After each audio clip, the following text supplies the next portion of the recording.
sort de prison à 23 ans, personne ne parie un centime sur lui. 30 ans plus tard, il est champion du monde, à 50 ans passés. Voici l'histoire d'un homme qui a battu le système à coups de crochet.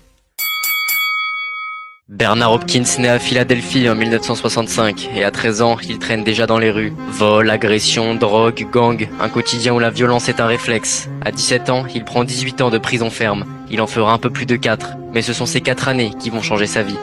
En prison, il devient champion de l'établissement et ce titre, dérisoire aux yeux du monde, devient son premier vrai objectif. La boxe lui apprend la solitude utile, le silence, la règle. Quand il sort en 1988, il n'est plus un voyou, il est un soldat du ring.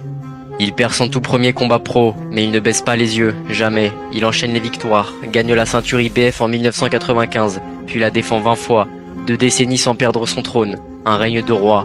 En 2001, il choque le monde, il bat Félix Trinidad, superstar invaincu au Madison Square Garden, par TKO au 12e round. Il unifie les 4 ceintures majeures, une première dans l'histoire des poids moyens. Mais ce n'est que le début, il monte en poids. À 41 ans, il bat Tarver. À 46 ans, il devient le plus vieux champion du monde en battant Jean Pascal. Mais ça ne s'arrête pas là. À 48 ans, il gagne encore une ceinture. À 49, encore une autre. Et à 51 ans, il dispute un dernier vrai combat et tire sa révérence après 28 ans de carrière. Son style, patient, calculateur. Il ne cherche pas à te plaire, il cherche à t'épuiser. Une guerre de filichelle, un regard fixe et une guerre mentale à chaque round. 67 combats, 55 victoires, dont 32 par KO. Et chaque victoire, il la vivait comme une revanche sur tout ce qu'il a vécu. Il n'était pas né pour durer, mais il a tenu, plus longtemps que tous. Voici Bernard Hopkins, le détenu devenu monument.